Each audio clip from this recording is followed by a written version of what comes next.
कर्ण का ये नियम था कि जिस समय मैं आराधना में, उस समय कोई प्राण भी मांगे तो मैं दे दूंगा, ना नहीं निकल सकता। जब भगवान सूर्य ने देखा कि इसका नियम पक्का है और कोई भी मांगेगा तो ये सब कुछ दे सकता है, तो स्वप्न में आके कहा कि बेटा तुम मेरी आराधना कर रहे हो और मैं भी तुम्हारा पिता हूं, इसलिए तुम्हें संकेत कर रहा हूं कि एक समय ऐसा होगा, देवराज इंद्र ब्राह्मण के रूप में इसी उपासना के बीच में आएंगे और तुमसे कवच कुंडल मांगेंगे, तुम उन्हें मत देना।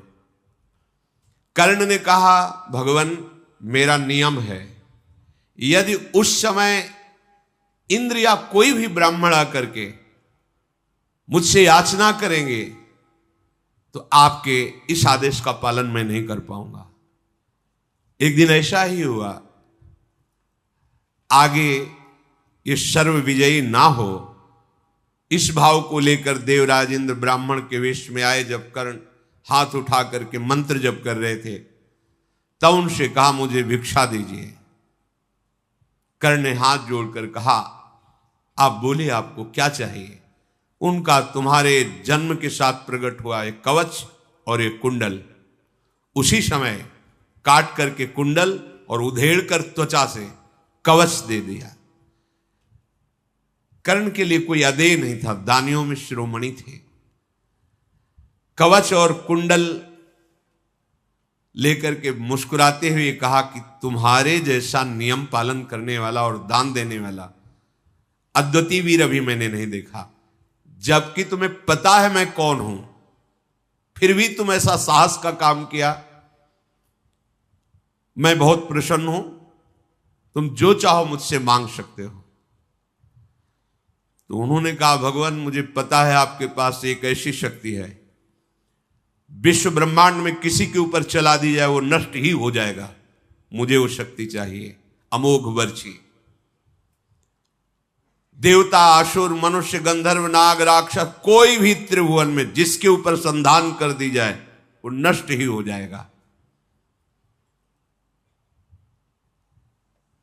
देवराज इंद्र ने उनको अमोघ शक्ति प्रदान की।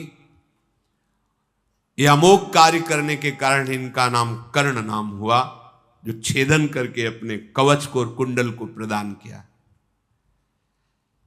कुंती भोज की पुत्री विशाल नेत्र वाली कुंती जी जब यौवन अवस्था को, ये रहस्य किसी ने नहीं जाना, ये गुप्त रहा कि कुमार अवस्था में भगवान सूर्यदेव की कृपा से कर्ण का प्रादुर्भाव, ये अभी कोई नहीं जानता। कुंती जी जब युवा अवस्था को प्राप्त हुई, मनोहर रूप तेजस्विनी, तो महाराज कन्या के पिता कुंती भोज ने बड़े बड़े राजाओं को बुलाया और स्वयंवर किया कि जिसे हमारी पुत्री कुंती स्वयं वरण करेगी, आप लोग विराजमान हुए, ये पसंद करेंगे। जब भीष्म जी को पता चला तो महाराज पांडु को भेजा। धृतराष्ट्र का ब्याह गांधारी से, महाराज पांडु को, भरतवंश शिरोमणि नृपश्रेष्ठ पांडु उस सभा में गए। सिंह के समान महान बलशाली तेजस्वी भगवान व्यासदेव जी के द्वारा प्रकट हुए हैं। उनको देखते ही कुंती जी के मन में आ गया अब किसी राजकुमार को देखने की जरूरत ही नहीं है। एक ही दृष्टि में महाराज पांडु को स्वीकार कर लिया और पांडु जी के गले में वरमाला डाल दी। जब राजाओं ने देखा कि वरण तो पांडु का हो गया तो सब अपने वाहनों द्वारा वापस हो गए। कुरुनंदन पांडु कुमारी कुंती से संयुक्त होकर सची के साथ जैसे देवराजेंद्र शोभा पाते हैं ऐसे शोभायमान हुए। कुंती भोज ने शास्त्रीय पद्धति से फिर पांडु का कुंती जी के साथ विवाह संस्कार किया। बहुत से धन और रत्नों को उन्हें दिया। पांडु को उनकी राजधानी हस्तिनापुर में सम्मान के साथ कुंती भोज ने कुंती के सहित बहुत धन ऐश्वर्य के साथ विदा किया। बड़े बड़े ब्राह्मण महर्षि आकर के पांडु को आशीर्वाद दिए। शांतनुनंदन भीष्म जी ने विचार किया चक्रवर्ती राजा की एक और रानी होनी चाहिए। बूढ़े मंत्री ब्राह्मण महर्षि चतुरंगिणी सेना के साथ मद्रास की राजधानी में स्वयं भीष्म जी गए। वाल्मीकि शिरोमणि राजा शल्य ने जब सुना महापराक्रमी महाभागवत भीष्म जी पधारे हैं, तो नगर से बाहर निकलकर उनकी अगवानी की, स्वागत सत्कार किया, महल में ले गए, सुंदर आसन पाद्य अर्घ आदि देकर उनकी पूजा की। भीष्म जी से कहा आपका आगमन व्यर्थ नहीं हो सकता, आप आगमन का प्रयोजन बताइए। भीष्म जी ने कहा मद्राज, मैंने सुना है तुम्हारी एक बहुत ही सुंदर सुशील कन्या है, मैं उसके लिए आया हूं। उस यशस्वनी को जिसका नाम माद्री है, अपने पांडु के लिए मैं उसे वरण करता हूं। उनका राजन, ये तो हमारे भाग्य की बात है कि स्वयं भीष्म मांग रहे हैं पांडु के लिए, पर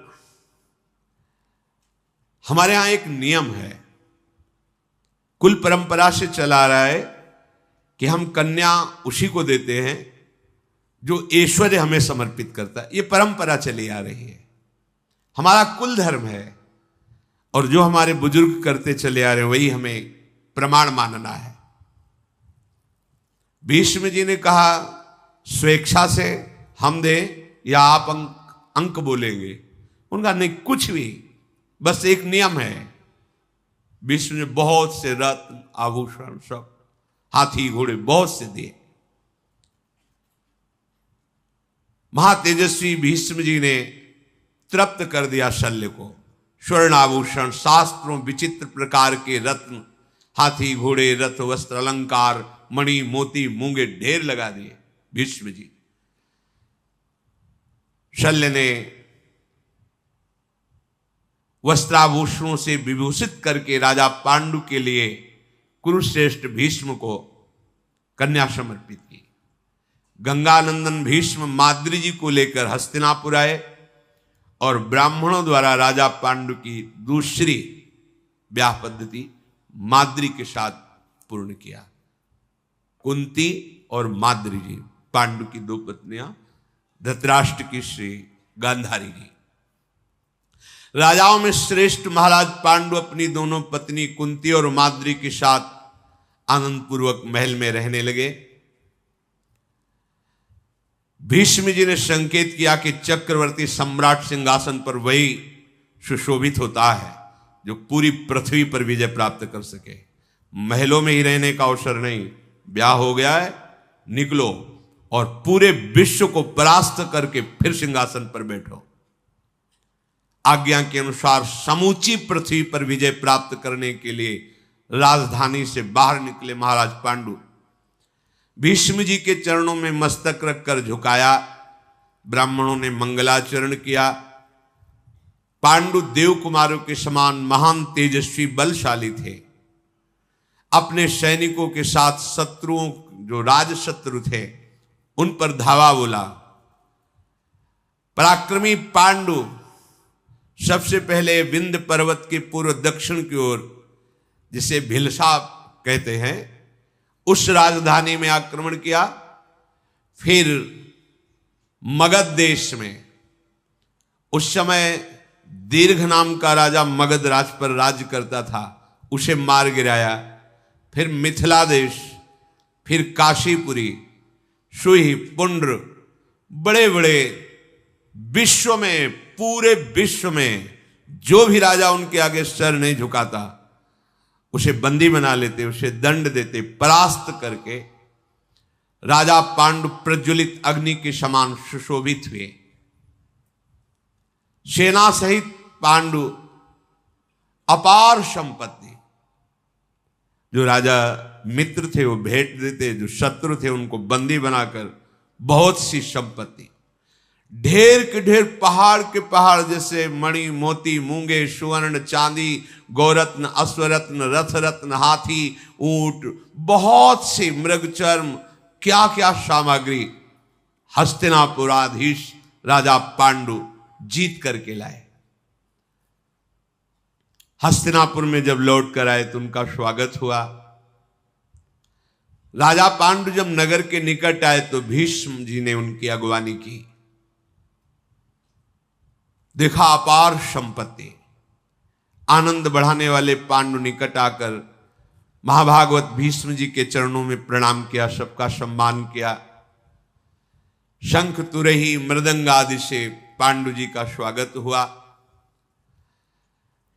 सबसे पहले पांडु जी ने सारी संपत्ति अपने बड़े भाई धृतराष्ट्र के हाथ में दी।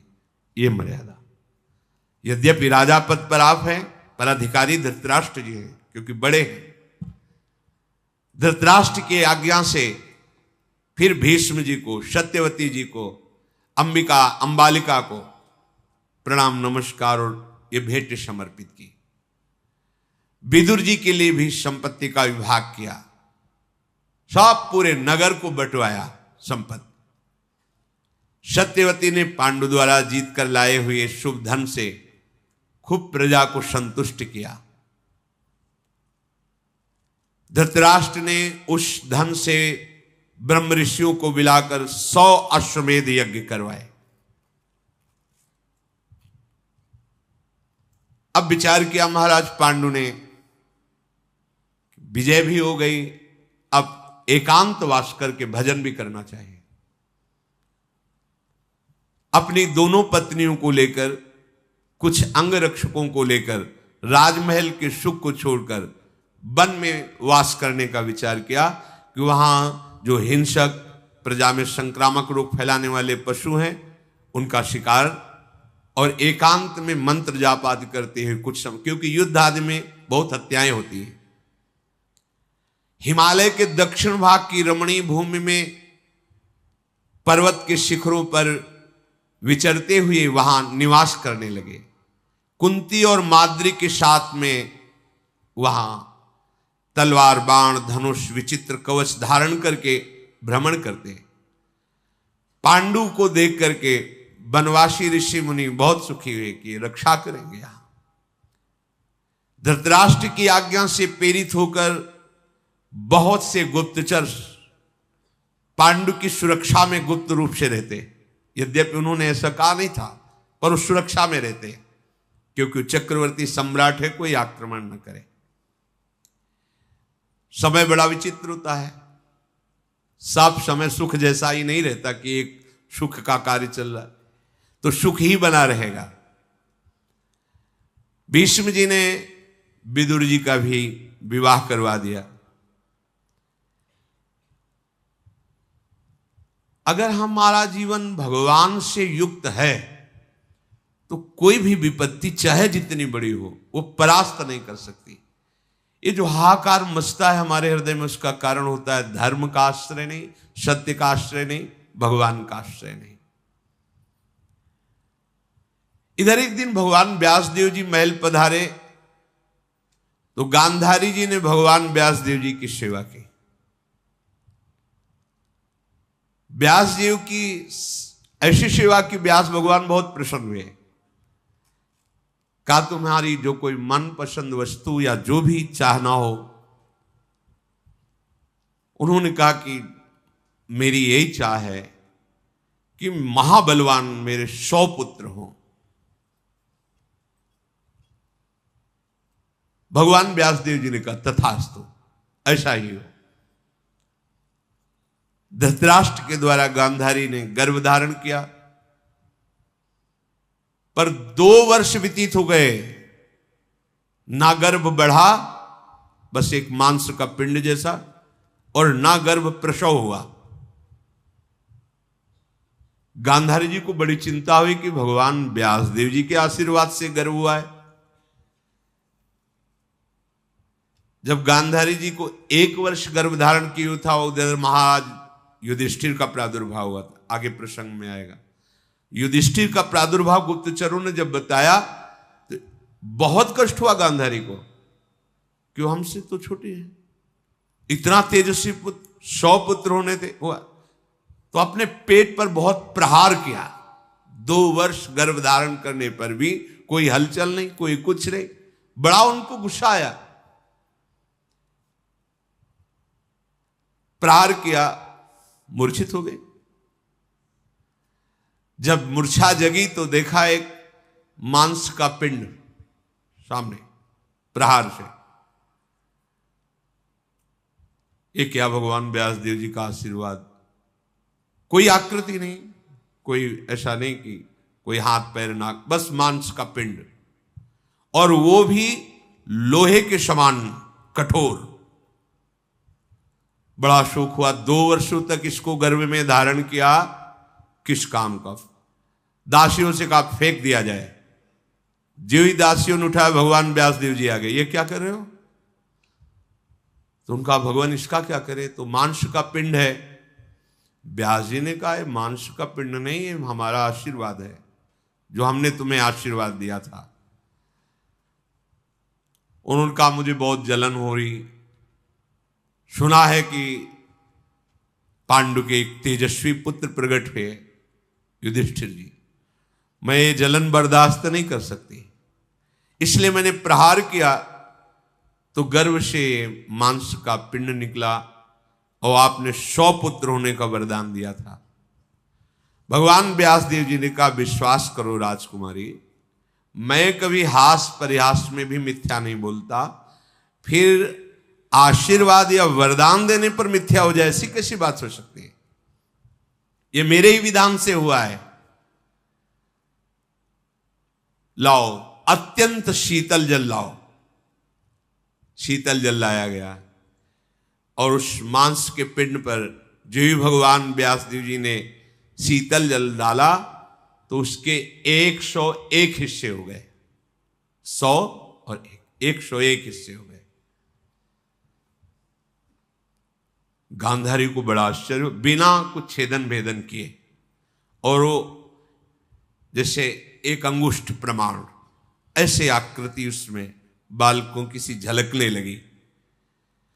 भगवान व्यासदेव जी ने कहा 101 कुंड बनाए जाए, शुद्ध गाय का घी उसमें भरा जाए कुंडों में, और दिव्य औषधियां भगवान व्यासदेव जी ने डाली, और इन 101 हिस्से को हर कुंड में रख दिया जाए, ऊपर से बिल्कुल बंद कर दिया जाए, बीच में खोला ना जाए। 2 वर्ष तक प्रतीक्षा करना, इसके बाद इसमें महाबली पुत्र प्रकट हो जाएंगे। 2 वर्ष बीतने का जो क्रम बताया था, उसी क्रम से पहला जेव ही कुंड का ढक्कन खुला गया तो दुर्योधन का प्रादुर्भाव हुआ। बड़ा दुर्धर्ष वीर, धृतराष्ट्र का यह पुत्र जन्म लेते ही ऐसी विचित्र भयावनी आवाज से रोया कि जितने गीद गीदड़ गधे कौवे सब चिल्लाने लगे, हाहाकार मच गया हस्तिनापुर में। समस्त गुरुजनों को बुलाया गया, श्रेष्ठ श्रेष्ठ। धृतराष्ट्र जी ने कहा कि ये तो बड़ा भयावह विषय है कि पुत्र होके ऐसा रोया जिससे कौवा गीद गधा ये सब अनिष्ट करने वाले जीव गूंज पड़े। जैसे कोई मंगल जन्म होता है तो दुंदुभियां बजती हैं, देवता पुष्प वर्षा कर, इसमें गधा रोए गीद गौए, क्योंकि ये भगवत विरोधी का अवतार है।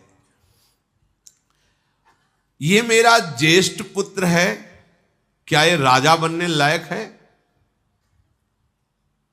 विदुर जी, भीष्म जी, बड़े बड़े महात्मा, उनके बीच में धृतराष्ट्र जी ने कहा। बड़े बड़े ब्रह्म ऋषियों ने विचार किया, फिर परम धर्मात्मा विदुर जी बोले, नरश्रेष्ठ, आपके पुत्र के जन्म होने में जो अपशकुन हुए हैं, इनका विचार कर मैं कहता हूं यही पुत्र तुम्हारे वंश का समूचे विनाश करवा देगा। मेरी सलाह है इसको तुरंत मार दिया जाए या इसको तुरंत फेंकवा दिया जाए। बिल्कुल ना रखा जाए। इसकी रक्षा की गई तो कोई रक्षा लायक नहीं रहेगा आपके कुल में, इसको हटा दिया जाए। 99 पुत्र आपके रहेंगे, बड़ा पुत्र आप इसको नष्ट करवा दीजिए। यदि शांति चाहते हो तो एक पुत्र का त्याग कर दो। हम नीति को जानते हैं, अगर एक पुत्र के द्वारा पूरे कुल का नाश हो रहा हो तो उस पुत्र को त्याग देना चाहिए। नीति कहती है समूचे कुल का नाश ठीक नहीं है। अगर एक गांव में एक कुल ऐसा हो जो पूरे गांव को नष्ट कर रहा हो तो उसको गांव से निकाल देना चाहिए। अगर देश का पूरा नाश कर रहा हो एक गांव तो उसको नष्ट कर देना चाहिए, ऐसी राजनीति कहती है। धृतराष्ट्र ने कहा यह सलाह हमारे को अच्छी नहीं लगी, पहला ही पुत्र तुम कह रहे हो त्याग दो। नहीं नहीं, मैं अपने इस बड़े पुत्र का त्याग कदापि नहीं कर सकता। धीरे धीरे कुंड खोले गए, दुशासन आदि 100 कुंडों में 100 पुत्र, और जो आखिरी कुंड उसमें एक कन्या दुश्शला नाम की प्रकट हुई। तो 101 भाग में 100 पुत्र और एक कन्या प्रकट हुई। महाराज धृतराष्ट्र बहुत प्रसन्न हुए कि अब हमारे 100 पुत्र एक कन्या। जिस समय ये धृतराष्ट्र जी से गांधारी गर्भवती थी उस समय उनकी सेवा में एक वैश्य कुल की दासी रहती थी, तो उससे युयुत्स नाम का महाबली पुत्र धृतराष्ट्र जी से प्रकट हुआ। ये अलग है, 100 से अलग है। ये महात्मा पांडु जी माद्री और कुंती के साथ वन में रहते थे। एक दिन की बात, ये विचर रहे थे तो ऐसा कभी तेजस्वी मृग ही नहीं देखा था जैसा देखा, और वो मैथुन धर्म से युक्त था। पता नहीं इनके मन में क्या आया। वैसे सिद्धांत है कोई भी जीव मैथुन कर रहा हो तो एक बार के बाद दोबारा दृष्टि नहीं जानी चाहिए, फिर उनको विक्षेप पहुंचाना तो बिल्कुल ठीक नहीं। कोई भी जीव जंतु से उनको बिल्कुल ठीक नहीं, पर प्रभु की लीला ही होगी। इतने धर्मज्ञ राजा को उस समय बात समझ में नहीं आई, और राजा का अधिकार होता है, जैसे प्रजा ऐसे वन सब उसके अंदर होता है। राजा पांडु ने इतना तेजस्वी मृग और मृगी को देखकर विचार किया कि बहुत अच्छी मृगशाला बनेगी। 5 सुंदर बाणों से उस समय, जिस समय मैथुन धर्म से युक्त, एक साथ बींध दिया। जे ही बींधा तो ही आवाज आई, ये कौन सा मेरा अपराध था राजा, तूने विचार नहीं किया। उनके होश उड़ गए कि मनुष्य आवाज कैसी। समीप गए तो दोनों मृग शरीर, मृग और मृगी, एक साथ 5 बाणों से बिंधे हुए तड़प रहे थे। ऐसी अवस्था में देख करके महाराज को हुआ कि आवाज किधर से आई थी ये। उनका राजन, तुम बुद्धि शून्य हो, इस समय तुमसे पाप बन गया। क्रूरतापूर्ण कर्म आपको सुशोभित नहीं देता। आपका बुरा प्रारब्ध लागू हो गया है, क्योंकि आप बुद्धिहीनता का महान पाप कर्म कर बैठे। क्या तुम धर्म में मन लगाने वाले राजर्षियों के अनुसार चल रहे हो? ये जो आचरण किया, मैं काम के वशीभूत था और तुमने उस समय मेरा प्राण हरण करने के लिए बाणों से भेदन किया। पांडु बोले, शत्रुओं का वध करना और मृगया करना ये राजाओं का धर्म बताया गया है, तुम कैसे कह सकते हो कि मैंने अधर्म किया? मृगों का वध करना ये राजाओं के स्वभाव में होता है। मैंने मोहवश या पापवश या निंदनीय कोई आचरण नहीं किया आज तक। प्रकट या अप्रकट रूप में तुम कोई भी हो, मृग रूप में थे हो, मृगया करना हमारा धर्म है, इसलिए तुम्हारा निंदा करना उचित नहीं है मेरी।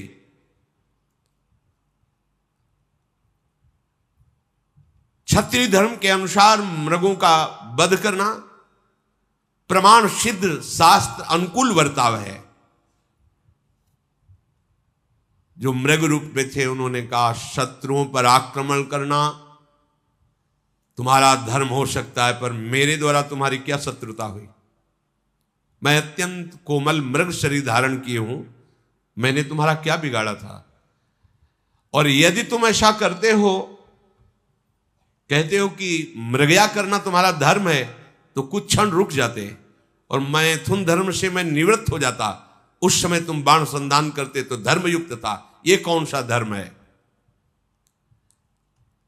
पांडु बोले शिकार के समय नहीं देखा जाता है कि वो किस स्थिति में है, इस स्थिति में आवे तब शिकार किया जाए। सावधान है कि असावधान है, कोई युद्ध नहीं है। युद्ध में कहा जाता सावधान, लेकिन मृगया शिकार में नहीं कहा जाता। तुम व्यर्थ में मेरी निंदा मत करो। मृग से आ जाए, मैं अपने मारे जाने के कारण तुम्हारी निंदा नहीं कर रहा हूं। तुम मृगों को मारते हो, मुझे तो बस इतना कहना है कि तुम में तनिक भी दया नहीं। जब मैथुन धर्म से युक्त तो तुमने प्रतीक्षा भी नहीं कि उसी समय मुझे बेध दिया। ये कोई भी दयालु प्राणी नहीं कर सकता। जब कोई जीव मैथुन धर्म से युक्त हो तो विवेकशील पुरुष को चाहिए उससे दूरी हट जाए। धर्म ऐसा कहता है। मैं कोई मृग नहीं हूं, मेरा नाम किंदम ऋषि है और मैं इसी वन में अपनी पत्नी के साथ कठोर तपस्या से युक्त हूं। संतान की लालसा से कामरूपी पुरुषार्थ की प्राप्ति के लिए मेरी पत्नी ने मुझे प्रेरित किया। तो दिन में मैथुन करना पाप है, शास्त्र विरुद्ध है। गृहस्थ धर्म से युक्त होने पर भी दिन में मैथुन नहीं करना चाहिए। पर मेरी पत्नी की विशेष प्रेरणा के कारण फिर हम दोनों ने अपने तपोबल से मृग रूप धारण किया। कि पशु के लिए कोई धर्म नहीं होता, पशु के लिए धर्म है, ऋषि के लिए धर्म, मनुष्य के लिए धर्म है, इसलिए मैंने पशु रूप धारण किया। मैं फल मूल का आहार करके निरंतर मंत्र में स्थिति प्राप्त किया हुआ मुनि हूं। शाम दम्स का पालन करने वाला हूं। केवल पत्नी की प्रेरणा से संतान उत्पत्ति के लिए मैंने ये पशु रूप धारण करके चेष्टा की और तुमने हत्या कर दी हमारी। इसलिए मैं शाप देता हूं। द्योर्न संस्कर्तार मवशम काम मोहितम जीवितांत करो भाव एवमेवागमिष्यति। जाओ, आज के बाद ये तुम कभी मैथुन धर्म करोगे उसी समय तुम्हारी मृत्यु हो जाएगी। तपस्या से संलग्न रहने वाले ऋषियों के वचन कभी मिथ्या नहीं होते। तुम ऐसे कामासक्त होगे कि मेरी बात भूल जाओगे और उसी क्षण तुम्हारी मृत्यु हो जाएगी। मृग रूपधारी मुनि दुख से पीड़ित होकर अपने प्राण छोड़ दिए। अब तो महाराज पांडु के हृदय में भारी जलन पैदा हुई। पांडु महाराज बहुत दुखित हुए। उनका ये क्या हो गया? मैंने तो मृग समझा था, ये तो ऋषि और पुत्र उत्पत्ति के संकल्प से युक्त, और इतना भयंकर शाप। अभी तो एक भी संतान नहीं हुई। अंतःकरण में इतनी ग्लानि प्रकट हुई उनके हृदय में। उनका मैं अब राजमार्ग पे नहीं चलूंगा, अब मोक्ष मार्ग पे चलूंगा। हर एक भोग का त्याग कर कठोर तपस्या के द्वारा अब उस मार्ग पे चलूंगा जिससे मोक्ष प्राप्त होता है। मैं अपने शरीर को निसंदेह कठोर तपस्या में संलग्न करके सुखा दूंगा। कभी भी स्त्री का स्पर्श नहीं करूंगा, वृक्ष से भिक्षा मांगकर जीऊंगा, मौन होकर संन्यास धर्म का या वानप्रस्थ आश्रम का पालन करूंगा। धिक्कार है हमारे जीवन पर, मैंने क्या कर दिया। मैं ऐसा धर्म ग्रहण करूंगा जिसमें प्रिय और अप्रिय दोनों समान होते हैं। यही है विरक्त का धर्म, उसका ना कोई प्रिय होता ना कोई अप्रिय होता है। मैं किसी के वियोग का कभी शोक नहीं करूंगा, किसी के संयोग से कभी हर्षित नहीं होऊंगा। यह है विरक्त धर्म। आए की हुज्जत नहीं, गए की तलाश नहीं।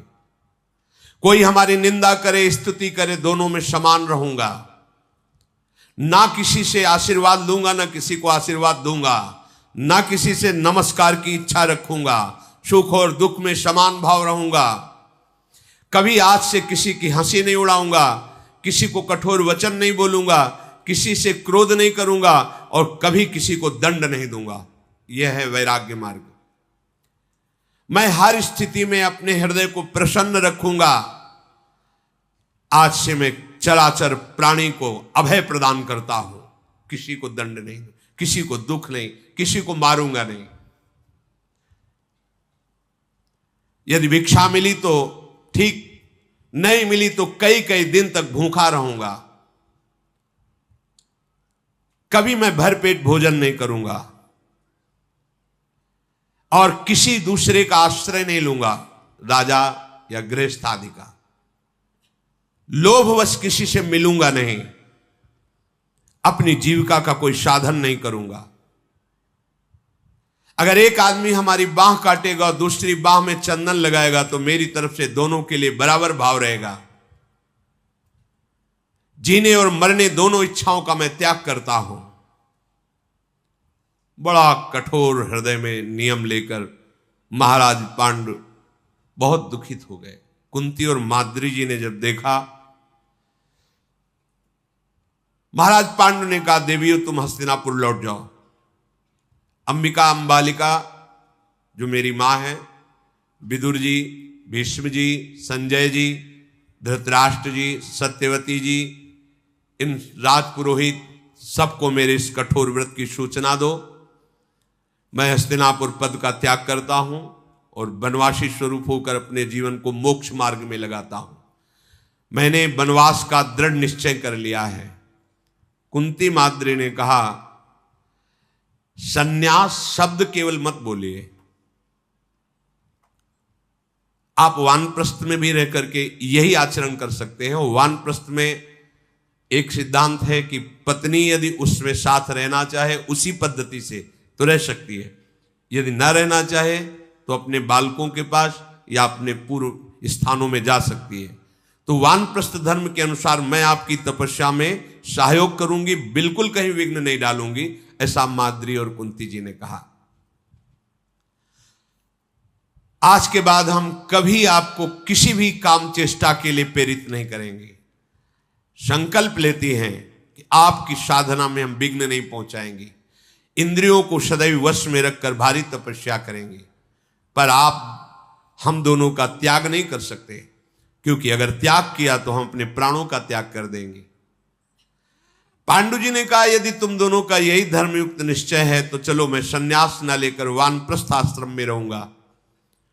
और हमारे पिता भगवान वेदव्यास जी ने जैसी वानप्रस्थ की जीवनचर्या कही वैसा ही जीऊंगा। आज से मैं भोगियों के सुख और आहार और विश्राम का त्याग करता हूं। जैसे गृहस्थ जन रहते हैं, उस सुखों का त्याग कर और वल्कल वस्त्र धारण कर लिया और मूल और फल का आहार करने लगे। दोनों समय स्नान करना, यह हर उपासक को करना ही चाहिए। दोनों समय स्नान करना चाहिए और बैठ करके उस संध्या के समय आराध्य देव का चिंतन, जो अपनी संध्या आरती श्री जी का दुलार प्यार। मृगचर्म पे बैठना, जटाएं धारण कर लेना। शरीर अत्यंत दुर्लभ, गर्मी, सर्दी, आंधी, वर्षा, इसके वेग को सीधे सहना। ऐसे महाराज पांडु तपस्या में युक्त हो गए।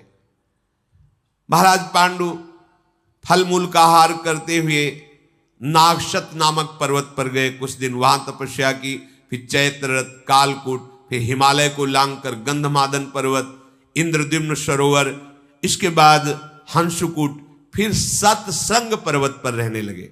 वहां एक दिन देखा कि बहुत से महात्मा जो बड़े ही तेजोमय हैं वो जा रहे थे। तो प्रश्न किया कि महाराज मैं आपके साथ चल सकता हूं सत्संग पर्वत से? तो उनका हम लोग सुमेर पर्वत की चोटी पर भगवान ब्रह्मा जी पधारे, उनके दर्शन करने जा, 4 लाख योजन जो है।